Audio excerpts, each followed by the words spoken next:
Yeah, okay. Now I'm going to read directly from what you're saying. These are not my words. President Obama is known for his, quote, competence and cleanliness. Oh. But recent events... What is this, Vice President? Joe Biden. Joe Biden? Ethical. Oh, ethical. Oh, I thought this was not a that he Biden uses like moment. really good soap and it smells nice. I agree. Oh, okay. Thanks for clarifying. You know my favorite line from that whole Biden thing when Al Sharpton said, "I bathe every day." What's he talking about? Clean? I ran for president. I'm clean. All right. Hey, watch out. Ethical cleanliness. Oh, so Biden, who's right. going after him on these two competence and cleanliness This is going to issues? shock you. Okay. Darryl Issa, again, going after him on the Sestak issue, which if you watched that briefing yesterday with Robert Gibbs, he's starting to appear Clintonian in some of his responses to what the White House did as far as offering Sestak some kind of position to get out of that race. And it is clear that the press is not going to let go of this. And what Darryl Issa is doing is continuing to fire off letters to try to force them to answer more and more questions and put clarity to what exactly happened. We know that Bill Clinton offered him some position, but it appears that there were other inquiries between the White House and Sestak, and people want to know, what is it? And I think when you watch the response, I think it's a hard law to actually prove that someone violated it and offered a quid pro quo for a job. But the optics of this do not look good for the White House. What I don't understand about this, and people are getting very hateful about us actually asking questions, hateful to us personally, is this seems like such an easy thing to take care of. This seems like such an easy thing to explain away, and yet they've bobbled it for a week and a half. And Gibbs yesterday, you're right, he just looked guilty. And look at the sound. Let's I mean, play it. I know they're not. I'm sure they're not. I'm just, you know, I love everybody, but this just looks really bad. It's a horrible performance by Robert Gibbs. Whatever's in the memo is accurate. Okay, but I mean, with regards to June and July, I mean, were all those President Clinton or? I think the relationship on how that happens, yes, is explained in the memo.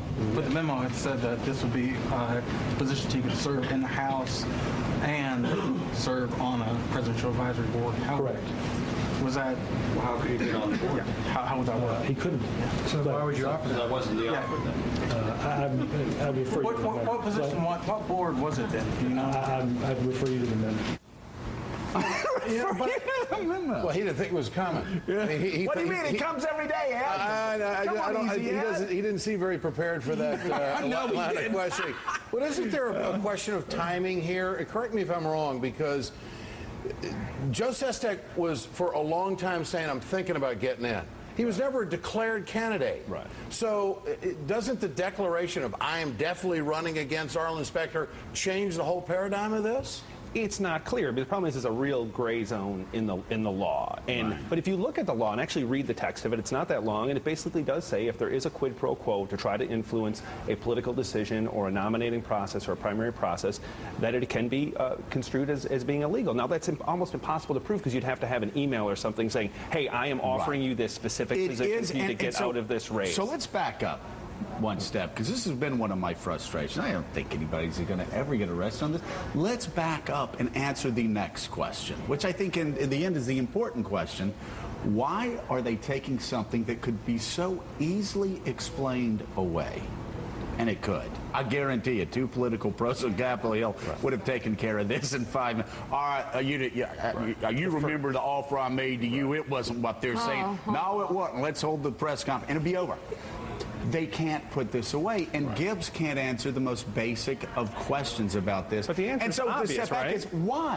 Why are they taking something that's easy and making it hard? Your song that you like so much, Lawyers, Guns, and Money, it's clear the lawyers are involved in this, and they've put real restrictions on what Robert Gibbs can go out there and say, so he's consistent with the legal memo that they had already put out there, and making sure that they're consistent in the story that they're telling. So I do think once you get the lawyers involved, they're stumbling over last week because it is clearly that's why I think Republicans are going to continue to push, because there are unanswered questions.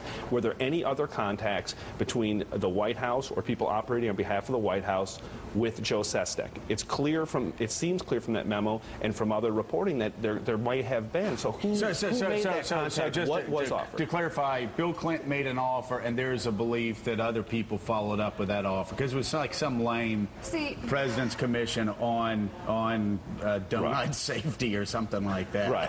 I You know, Joe, all I don't did was think ask them to opposition play a matters. little bit of golf, and they just took it away. Exactly. But again, that's the great mystery. So you think it's because the law? See, you think it's the lawyers. I personally think. There's no way Gibbs is not here. prepared for this question. Oh, going no, up he was there. prepared. It's easy to know you know what what I think it is? I think it's that Sestak. And they probably hate him. I mean, he's just impossible to deal with. Right. Now I'm an admiral, and I'm going to tell the truth, and I'm this is the Well, truth. this whole thing And is I think he's exaggerated. See, That was clear from day one that he Sestak Well, you know, they told me that I could own the moon if I get out of the race. I think he's exaggerated.